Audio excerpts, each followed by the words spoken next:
Bem, no trabalho de hoje, a gente vai estar aqui falando sobre análise das patologias nas fundações, oriunda de recalque diferencial através de um estudo de caso. O trabalho é composto por mim, Henrique Santana e Suyan Passos. Vamos fazer uma análise aqui de um artigo escrito pelo especialista em engenharia civil, Gleison Sampaio.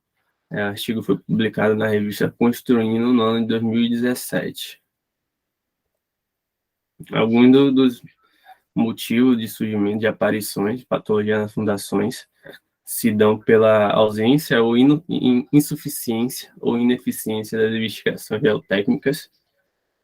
Se dá também por erro de interpretação de resultado da investigação geotécnica. Quando ocorre a investigação, porém é tido erro de interpretação, a avaliação errada dos valores do esforço proveniente da estrutura, a adoção inadequada da tensão admissível do solo ou da cota de apoio da fundação, modelos inconvenientes de cálculo das fundações, execução por imperícia ou má-fé do construtor, mão de obra responsável por execução, sequência construtiva inadequada, má qualidade do material empregado na execução da fundação, influência externa, como escavações ou deslizamentos imprevisíveis, agressividade ambiental, enchente ou construções vizinhas, modificação do carregamento devido à mudança do tipo de utilização da construção.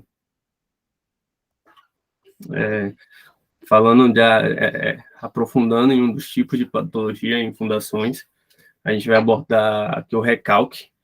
Rebelo, em 2018, cita que recalques são deformações sofridas pelo solo quando submetido a cargas na estrutura, provocando, em alguns casos, o deslocamento da fundação, e esse movimento acaba gerando danos irreversíveis às estruturas.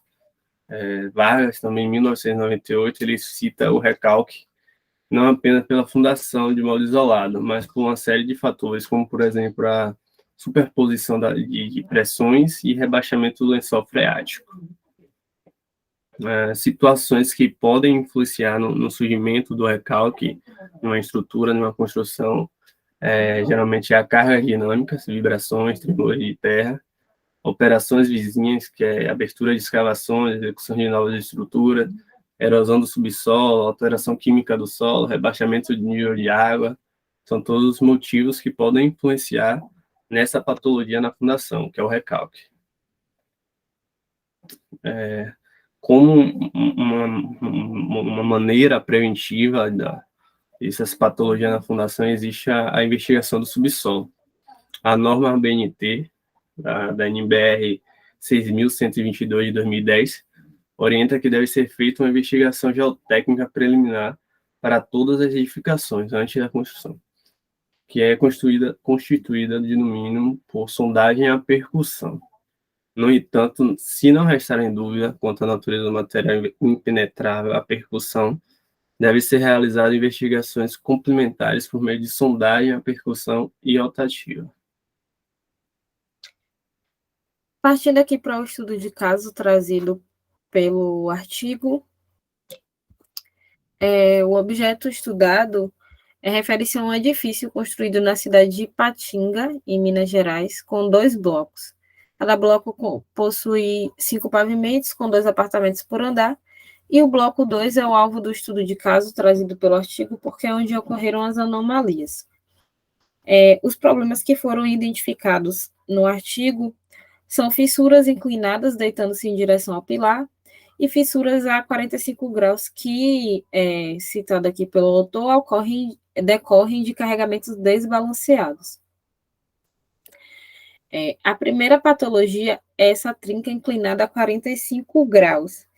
Essas fissuras inclinadas, deitando-se em direção do pilar, e é devido ao recalque na fundação. Elas são decorrentes de recalques diferenciais e a inclinação acontece na direção do ponto onde ocorreu o maior recalque. E as aberturas são proporcionais, diretamente proporcionais à intensidade de força aplicada. E para comparar, com o padrão apresentado pela edificação, o autor ele traz a referência de Tomás do livro, publicado em 1988, que são essas fissuras inclinadas por recalque diferencial entre os pilares, né? A gente consegue ver uma semelhança muito grande entre a foto apresentada e a figura trazida no livro. O segundo problema é essa fissura inclinada a 45 graus, que decorre de carregamento desbalanceado. E aí o autor ele comprova a caracterização da fissura ao comparar ele com a figura publicada por Castro em 2010, que é justamente falando sobre esses carregamentos desbalanceados, gerando essas fissuras a 45 graus. E é o que se apresenta em todas as paredes de vedação externa da obra. O autor ele traz como motivação, né, do problema apresentado através das suas investigações é o fato de que o local da obra existe sob um aterro executado sobre uma camada de solo muito mole, de composição argilosa, ou seja, né, tem uma baixa capacidade de suporte da edificação. E por isso houve recalques excessivos na camada de argila, o que reverteu em fissuras em diversos pontos da obra. Como solução para essa situação, o autor ele traz a possibilidade de reforço das fundações existentes ou também da execução de novas fundações, no caso, uma reconstrução, desprezando-se as existentes como elemento resistente. As intervenções, elas devem ser realizadas por dentro do edifício, porque não há possibilidade do emprego de estacas executadas por cravação de grandes elementos na massa de solo, ou estacas escavadas com uma hélice contínua. No caso da aplicação desse tipo de intervenção, geraria também muita movimentação no solo, que poderia gerar muito mais patologias, né? Então, o autor ele aconselha a utilização de uma reconstrução feita por dentro do edifício. Como considerações finais, a gente citou aqui ao longo do trabalho, e é o que o autor do artigo traz, que existe a necessidade da realização da investigação do subsolo. A gente tem hoje a norma, né, que caracteriza o tipo de investigação que vai ser realizada e orienta que seja feita no mínimo, uma sondagem para qualquer tipo de edificação. Também ele levanta a questão do controle de qualidade e acompanhamento de profissional qualificado na execução. O autor aborda sobre a necessidade de um acompanhamento de profissional, justamente porque para que ocorra uma investigação, até um conhecimento, né, do solo, é preciso, sim, um acompanhamento de um profissional qualificado, para que esse tipo de patologia não venha a ocorrer. Então, um profissional que está preparado vai saber realizar as investigações e também o tratamento necessário para que a fundação seja executada de maneira correta. E como a gente trouxe aqui também, as patologias nas fundações, elas podem ocorrer de diversas origens, né, diversas motivações.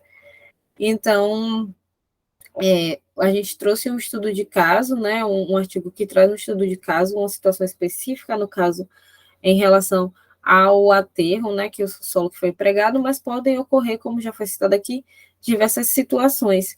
E por isso, justamente por isso, a necessidade dessa investigação e a necessidade de um profissional que consiga acompanhar corretamente não só a parte de fundação, mas, né, não só a parte estrutural de cálculo, mas também toda a parte de aplicação de material correto e execução dos métodos corretamente. Então, o artigo ele traz como solução mesmo, assim, uma aplicação correta, né, execução correta de uma fundação.